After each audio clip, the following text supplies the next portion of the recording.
everybody, it's Carlos GGS from Guitar God Secrets. Welcome back. We are here to show you today some cool stuff. Started out a little bit there playing one of my big influences, Alex Lifeson. And one of the things that struck me watching a lot of concert videos, and this is something I highly encourage you to do, is go on YouTube, look around, look at some of the concert videos you can find out there. And the ones that are really good, the ones that show you the technique the guitarist is using are the best ones, of course, the ones that really hone in, where you can tell that the cameraman is probably a frustrated shredder somewhere, and he's zooming in on exactly how the guitarist is playing and playing certain things. Watch those videos because they tend to have a little bit more detail for you to pick up on. You can start to see things that are a little bit different.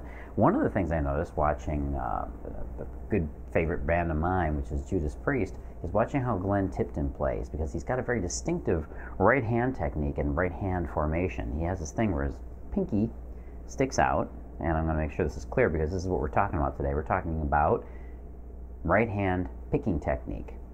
What Glenn has is he clenches his three fingers together, actually all four fingers, along with the index finger, and then the thumb against it. And this is actually a very good technique not a lot of guitarists are aware of. The reason for this technique is that it gives you pretty much the most consistent feedback and picking accuracy, I guess you'd say, in a lot of ways, that you can get, because really it's as if you're anchoring that pick so firmly in all of your fingers that it's just one unit.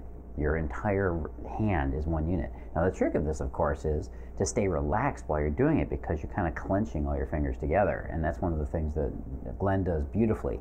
And you should watch this if you watch any of the videos of Glenn Tipton from Judas Priest playing. He's got a very relaxed style, and that is something I've always tried to emulate, because I've always been impressed with just how relaxed he is when he's playing, especially his left hand as well. So right hand technique, what's it all about?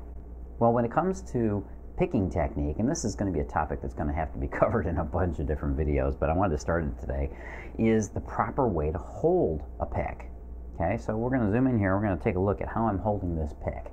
Now, the pick itself is, of course, one of your most important selections and most important choices you're going to make, but that's something you make over time, and it's something that's taken me a while to get to as well. If you haven't already watched it, be sure to watch my video on picks. I'm going to do another one because there's just so much about the actual plectrum, as it's called, that is so very important. I'm playing with a Dava or Dava, I don't know how to pronounce these things. It's kind of like a jazz pick in a way. It's a very small shape and form, but it's got this rubber gripping on it that just makes it very easy to play with, and it's become my new favorite. Now, how do you hold a pick? Well, my preferred way, and the way I learned originally from watching other guitarists and playing with other guitarists and other instructors, was your thumb is your flat line, if you will, and your index finger is perpendicular to that. And so your pressure is your thumb against the side of your index finger. Okay? Now what you don't want to do, though, is use independent finger motion to give you finger dexterity and picking dexterity. That's not where it comes from. It comes from both the wrist and the elbow. Again, one of those long debated topics on YouTube videos and whatnot is where exactly do you get your speed and your picking and things like that. It's really a combination of elements, but mostly wrist, as long as it's done with good technique. And again, good technique is always relaxed, always relaxed. So with that, I want to warn you about something that I call the try-hard mistake. The try-hard mistake is when guys are first learning, or gals are first learning guitar, and what are they trying to do? They're trying really hard to hit the notes. Everything seems so difficult, and it puts us into a certain frame of mind. Now, this is really important because this is something that a lot of guitar teachers will never tell you about, is the psychology of playing guitar. The mistakes are made early on because we are trying so hard. We're trying to fret just right.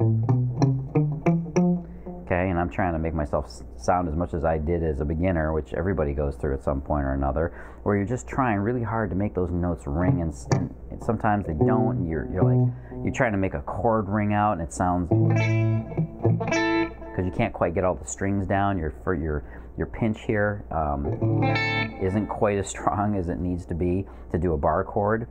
All of these things contribute to what I call the Trihard Disease, which is we're trying really hard, and so we're tensing up, and we're not staying relaxed as we play. a very common problem to almost every guitarist that you have to watch out for. It's something you've probably done, almost every guitarist I've ever known has done, and especially those I teach. So first thing I teach, relax. So when you're playing, of course, what happens is with this Trihard disease is we tend to do things like arch, or we basically create bad form.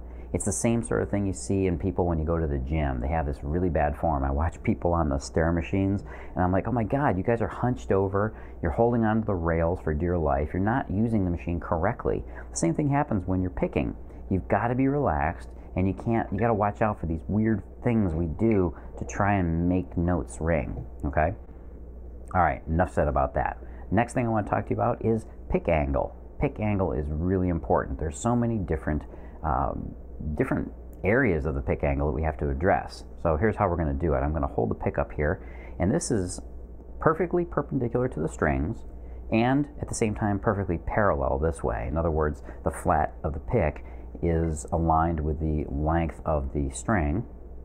The point of the pick is straight down towards the fingerboard. So there's basically 3 axes of pick attack. Okay, when you're holding your pick like this, I'm going to take my fingers out of the picture, and we're just going to focus on the pick for a second here. There's 3 axes of rotation. I can rotate it this way. I can rotate it this way. And I can also rotate it this way. Okay, now my personal preference is that I angle it slightly this way so that the pick point is angled up towards the headstock slightly. That gives me a slightly a little bit less of the point, a little bit more of the edge. It also enabled a lot more speed. Now, as far as rotation in this axis, I have it angled slightly turned, my thumb pushed towards the floor. That also gives me a certain amount of ease in sliding across the strings. That's something you should try. It makes it easier to do things like arpeggios. Now the other axis, which you probably even saw me working a little bit on the arpeggio, is the tilt this way and this way. And this is really important. To be able to pick fast and to play fast, you need a certain amount of finesse in the point in which angle you're doing it. And you're going to see a lot of talk out there on the internet these days about upward pick slanting, and I'm going to talk about that in a later video as well. But for now, keep in mind that consistency is much more important than anything else. And you can get into the fine details of how to get that extra micro split second of pick attack and pick speed if you like. But really, just being consistent will enable your hand to figure this out on its own on a lot of levels. It's very interesting how our muscles adapt to a situation and figure these things out without having to think about them. So there you go. Those are the 3 most important things. Now, what is the correct pick attack angle and the way to hold it?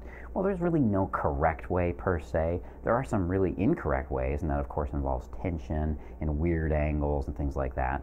But to be honest with you, there's very little you can do that's that wrong besides that. If you decide you want to play with the opposite side of the pick, a lot of guitarists do that. If you want to play with your pick actually angled upward this way, that's a Sean Lane thing that he used to do, and he was incredibly fast, and yet it's probably one of the most counterintuitive things to do with a pick. My personal preference is to angle it slightly towards the floor this way, angle it slightly upward on pick strokes that are going this direction, and straight on pick strokes that are going in this direction, and giving a little bit of the point, angling it towards the headstock a little bit so that we have more of that angle than we have straight down on the fretboard. But you know what? As I'm playing, I'm varying this up depending on what and how I'm playing. And that's what every good guitarist should do, is be adaptable. For now, find something that's consistent, relaxed, and that you can do, again, consistently every single time so that you get it into your muscle memory. Again, stay relaxed. Hey, there you go. This is Carlos GGS from Guitar God Secrets. If you want more great stuff like this, go to the site. Go to guitargodsecrets.com. Over on the right-hand side, you'll see a little form. Put your email in there, and you'll get the cool stuff from me. You'll get emails, you'll get tips like this, you'll get stuff that you don't get on the YouTube channel. This is Carlos GGS from Guitar God Secrets. Live to play, play to live.